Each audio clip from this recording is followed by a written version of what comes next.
Hey guys, welcome back to our new video. Shiv शिवाय नमस्तुभ्यम। तो आज मैं आप लोग के साथ प्रदोष से रिलेटेड वीडियो लेके आई हूँ। उससे रिलेटेड कुछ बातें हैं, बहुत लोग पूछते हैं तो मैं वही शेयर करने वाली हूँ। तो सबसे पहले आप लोग को जानना चाहिए कि प्रदोष व्रत कितने करने चाहिए और क्यों करते हैं प्रदोष व्रत। तो जो आप प्रदोष को व्रत करते हैं तो बहुत लोग आपकी मनोकामना प्राप्ति के लिए करते हैं। जो भी इच्छा है उसी के लिए खास करके किया जाता है। हर प्रदोष का अलग अलग मतलब होता है। जैसे कि सोम प्रदोष रखते हैं मनोकामना प्राप्ति के लिए, आपकी जो भी मनोवांछित फल चाहिए तो आप सोम प्रदोष कर सकते हैं।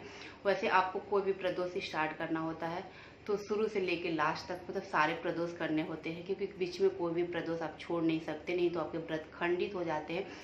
अगर आप किसी कारणवश प्रदोष का व्रत नहीं कर सकते, मान लो कि आपके मासिक धर्म में आ गए, मतलब पीरियड आ गए, तो आप ये औरतों के साथ होता ही होता है कि कोई जैसे कि किसी दिन प्रदोष के दिन ऐसा हो जाता है कि आप उस दिन का व्रत या पूजा पाठ नहीं कर सकते, लेकिन आपको वो व्रत जो है ना आपको करना ही करना है, आपको छोड़ना नहीं तो आपका प्रदोष का व्रत क्या होता है ना, खंडित हो जाता है। तो ये सब आपको कम से कम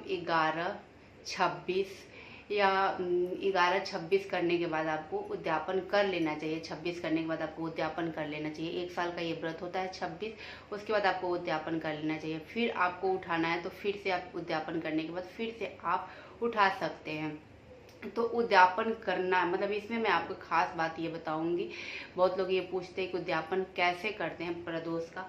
तो प्रदोष का आपको उद्यापन करने से पहले आपको जिस दिन प्रदोष 26 करने के बाद नेक्स्ट प्रदोष आएगा तो उस दिन आपको उद्यापन करना। उसके एक दिन पहले आपको गणेश भगवान का जागरण करना है, यानी गणेश भगवान का पूजा पाठ अच्छे से कर लेना है। शाम के समय जब पूजा आप उस दिन कर लोगे और रात में जागरण भी करना है तो उस दिन गणेश भगवान के एक दिन पहले पूजा करना ही होता है।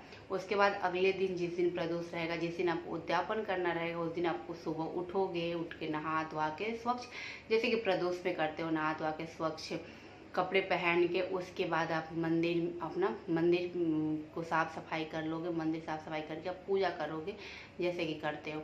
तो शिव और पार्वती पूरा मतलब शिव परिवार होना चाहिए। शिव शंभु, माँ गौरी, गणेशा, कार्तिकेय और नंदी भगवान।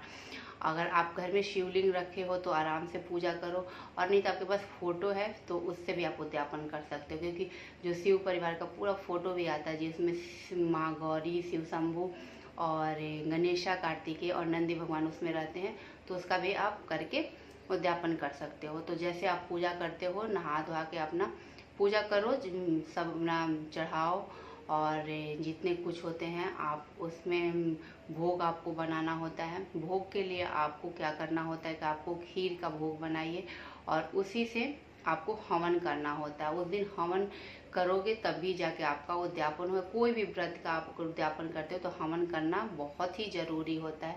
तो आपको खीर का 108 बार शिव शंभु का नाम लेके, जितने भी शिव और पार्वती का नाम लेके आपको 108 बार हवन करना है। और आपको दक्षिणा में आप कुछ भी आपकी जितना भी बन पड़े, 11, 21, 51, 150, मतलब जितना भी आप, मतलब जितनी आपकी शक्ति उतनी भक्ति, तो जितना भी आप दे सकते हो उतना आपको पंडित जी को दक्षिणा देना होता है। आप चढ़ा दो शिव शंभु के सामने, माँ गौरी जी मतलब शिव परिवार के सामने, और फिर आप वही पंडित जी को दक्षिणा देना होता है। और उस दिन आपको 2 ब्राह्मण को खिलाना भी होता है। उद्यापन में बहुत ही जरूरी होता है कि 2 ब्राह्मण को खिलाना। अगर आप घर पे बुला के खिला नहीं सकते तो मंदिर पे जाकर दे सकते हो 2 ब्राह्मण को, और दक्षिणा जितना होता है वो आप दे दोगे। तो उद्यापन का मेन होता है कि आपको उस दिन हवन करना जरूरी होता है। हवन का सामग्री आप ले आइए, हवन करिए 108 बार शिव शंभु का नाम लेके। जितने भी शिव शंभु, तो आप जब भी हवन कर रहे हो ना तो 108 बार शिव शंभु का नाम लेके जाप करना है। उसमें खीर का जो है हवन 108 बार करना है, और उसमें आपको मनोकामना जो भी आपकी थी, तो आप यहाँ पे आप कहोगे कि मैं अब प्रदोष का व्रत जितना भी आप कर रहे हो, मतलब 11 करके उद्यापन कर रहे हो या 26 करके उद्यापन कर रहे हो, या बहुत लोग 2 साल का भी करते हैं, मतलब एक्स्ट्रा भी करते हैं, उसके बाद भी उद्यापन करते हैं। लेकिन 26 करने के बाद उद्यापन कर लेना चाहिए, और उसके बाद आपको फिर से स्टार्ट करना है तो कर सकते हैं। और जो भी आपकी मनोकामना थी उसी शंभु से कहना है कि मेरा प्रदोष का व्रत कंप्लीट हो गया है और मैं आज उद्यापन कर रही हूँ, तो प्रभु मेरा जो भी मनोकामना है वो आप पूर्ति कर दें।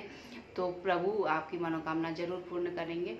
और ऐसे ही और आपकी जितना भी श्रद्धा हो पंडित को आप दक्षिणा में दे सकते हैं। कुछ चाहें तो आप धोती गमछा ये भी दान कर सकते हैं। आपकी श्रद्धा पे मतलब डिपेंड करता है कि आपकी कितनी शक्ति है, या कुछ पैसे दे सकते हैं। लेकिन ब्राह्मण को 2 ब्राह्मण को खिलाना जरूरी होता है, आपको खिलाना है।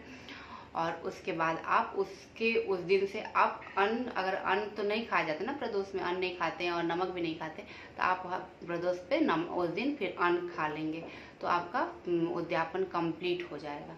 ऐसे आप उद्यापन कर सकते हैं। और बहुत लोग क्या करते हैं कि प्रदोष का व्रत रखते हैं और रखते जाते उद्यापन करते ही नहीं है। लेकिन आपको उद्यापन करना जरूरी होता है, तभी आपको इसका फल मिलेगा। वरना आप ऐसे करते रहो उद्यापन ना करो तो ऐसा मतलब जैसे कि बुक में भी लिखा है कि उद्यापन करना जरूरी होता है। आप 21, 26 जितना भी 11, 26 जितना भी आप मन्नत माने हो उतना आप करो कंप्लीट। क्योंकि इसमें क्या होता है ना कि आप ऐसे ही करोगे, जैसे कि 11 कर सकते हो, 21 कर सकते हो, या फिर 52 कर सकते हो, 52। तो ऐसे करके प्रदोष किया। जैसे कि बहुत लोग क्या करते हैं ना कि 26 करने के बाद नहीं करते, कंटिन्यू करते जाते, फिर 2 साल कर लेते हैं। 2 साल पे भी उद्यापन कर सकते हैं। लेकिन अधिकतर आप 1 साल कर लिए ना तो उसके बाद आपको उद्यापन कर लेना चाहिए। उसके बाद फिर से आपको स्टार्ट करना है तो स्टार्ट कर सकते हैं। तो ऐसे उद्यापन आप करें तो ज़्यादा सही होगा। और इसी के साथ इस वीडियो को समाप्त करते हैं। अगर वीडियो मेरा पसंद आए तो please like, subscribe and share. और ऐसे वीडियो देखने के लिए हमारे चैनल को सब्सक्राइब कर ले। और कमेंट में बताएं कि प्रदोष से रिलेटेड आपको और क्या जानकारी चाहिए तो मैं दूंगी, क्योंकि मैं खुद व्रत रखती हूँ और मैं खुद उद्यापन करने वाली हूँ, क्योंकि मेरा कंप्लीट हो गया है। तो नेक्स्ट आएगा नेक्स्ट प्रदोष, तो मैं उस दिन उद्यापन करूँगी। तो मैं उसमें भी आपको दिखाऊंगी कैसे मैं कर रही हूँ। और एक दिन आपको पहले ये ध्यान देने की बात है कि उद्यापन जिस दिन आपको करना है उसके एक दिन मतलब प्रदोष के एक दिन पहले आपको गणेश भगवान का पूजा पाठ करना है, मतलब अच्छे से उनका जागरण करना है। तो ये भी थोड़ा करना है, ये भी ध्यान देना है। फिर नेक्स्ट डे आपको उद्यापन करने के टाइम खीर से ही 108 बार आप उद्यापन कर सकते हैं। और बहुत आसान, आराम से आप उद्यापन कर ले, खीर बना लें, भोग लगा के फिर आप जो खीर रखे उससे आप हवन करें। और हवन करना 108 बार भगवान जी का शिव शंभू का नाम लेके, और यही मेन है। और जो भी दक्षिणा है आप चढ़ा के आप पंडित जी को दे देंगे और 2 ब्राह्मण को खिलाना। बस इतना आप करिए, बहुत आसान से। और कोई भी ताम झाम नहीं करना, बस इतना आप ध्यान रखें और बस, और कुछ नहीं। तो चलो गाइज, इसी के साथ इस वीडियो को समाप्त करते हैं। वीडियो पसंद तो लाइक, सब्सक्राइब एंड शेयर। तब तक के लिए बाय बाय, मिलते हैं नेक्स्ट वीडियो में।